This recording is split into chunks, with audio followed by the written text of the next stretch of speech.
શિક્ષકોનો જે પરિપત્ર રદ કરવામાં આવ્યો છે તેને લઈને અત્યારે પ્રફુલ્લ પાનસેરિયા પ્રેસને સંબોધન કરી રહ્યા છે। તો મંત્રીશ્રીઓને વિશ્વાસમાં લીધા હતા કે બારોબાર અધિકારીએ કર્યો તો શું હતું? ના, કોઈ પણ પરિપત્ર થાય એ વિભાગ દ્વારા અને અમે બધા જ એમાં હોઈએ છીએ અને બાળકોના શિક્ષણ 2 મહિનો કે મહિનો જ્યાં નવા શિક્ષકોની ભરતી ન થાય ત્યાં સુધી એ અમુક જિલ્લાઓમાં કચ્છમાં ઘણી જગ્યાએ ખાલી જગ્યાઓ વધારે હતી। એ હેતુ છે અને પરિપત્રમાં સ્પષ્ટ લખ્યું છે નવા શિક્ષક અમે ભરતી કરીએ એટલે તુરંત જ એ નિવૃત્ત શિક્ષક છૂટા કરવામાં આવશે, પરંતુ આ પ્રશ્નનું સોલ્યુશન માટે એ પરિપત્ર રદ કરવામાં અધિકારીની ઉપજ હતી આ નિર્ણય? નહીં, હજુ આપણે આ વિચારણા કરી, જો ભવિષ્યની અંદર વચગાળાનો રસ્તો કરવાનો થાય તો આ નિવૃત્ત શિક્ષકોને ફરી આપણે લઈ શકીએ।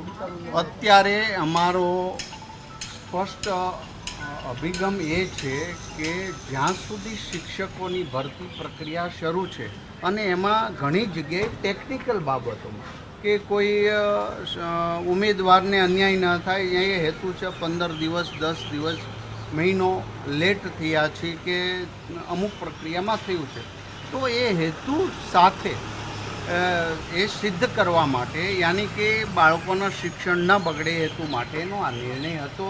આમાં કોઈ જે સરકારે પહેલી જ વાત કરું, સરકારે જે સ્પષ્ટતા હજી કરું છું, જે ઉમેદવારોની અમારી ભરતીની જાહેરાત છે એમાં એક પણ શિક્ષક જે અમે આંકડાઓ આપ્યા છે એમાંથી ઓછા લેવાના નથી, આ સ્પષ્ટતા। સાહેબ એક વાત એવી છે કે શિક્ષકો ઘટે છે તો ક્યાંક મેરિટ અથવા તો ઉંમર કે જે થોડું ઘણું બાંધછોડ થાય તો પછી આવા નિર્ણય ના કરવા પડે અને યુવાનોને જ નોકરી મળે। ચોક્કસની વાત છે તમારી, એ પ્રશ્ન પણ ખૂબ સાચો અને અમે સ્વીકારીએ છીએ।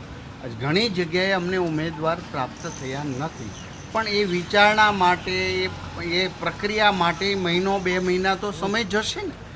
એ મહિના 2 મહિના વચ્ચે જ્યાં જરૂર હોય ત્યાં નિવૃત્ત શિક્ષકને મૂકવાની પરિપત્ર કર્યો હતો, પરંતુ એ અમે કેન્સલ કરીએ છીએ। ના, વિષય એ છે કે ઉંમરમાં કે મેરિટમાં કે છૂટછાટ કરવાની વિચારણા કરીએ એ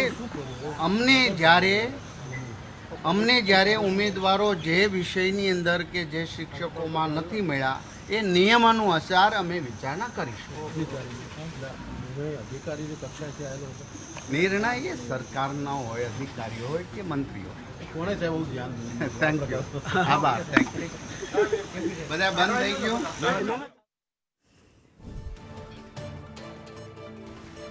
ત્યારે નિવૃત્ત શિક્ષકોની નિમણૂકને લઈને જે નિર્ણય કરવામાં આવ્યો હતો તેને અત્યારે હવે પરિપત્રને રદ કરી દેવામાં આવ્યો છે। આ પરિપત્ર પાછો ખેંચવામાં આવ્યો છે। આ માત્ર વચગાળાનો પરિપત્ર હોવાની વાત રાજ્ય શિક્ષણ મંત્રી પ્રફુલ્લ પાનસેરિયા દ્વારા કરવામાં આવી। ઘણી જગ્યાએ અમને શિક્ષકો નથી મળ્યા તેવી વાત તેમણે કરી છે। 2 મહિના માટે જરૂર હોય ત્યાં નિવૃત્ત શિક્ષકોને મૂકવાની વાત હતી।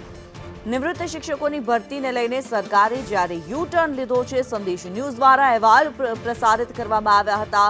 3 દિવસ પહેલા આ નિર્ણય કરવામાં આવ્યો અને હવે સરકારે યુ ટર્ન લીધો છે। યુવાનો જ્યાં એક તરફ બેરોજગાર છે અને નિવૃત્તોની નિમણૂક કરવાની જ્યાં વાત આવી રહી હતી, જે નિર્ણય લેવામાં આવ્યો હતો, આ નિર્ણય હવે રદ કરી દેવામાં આવ્યો।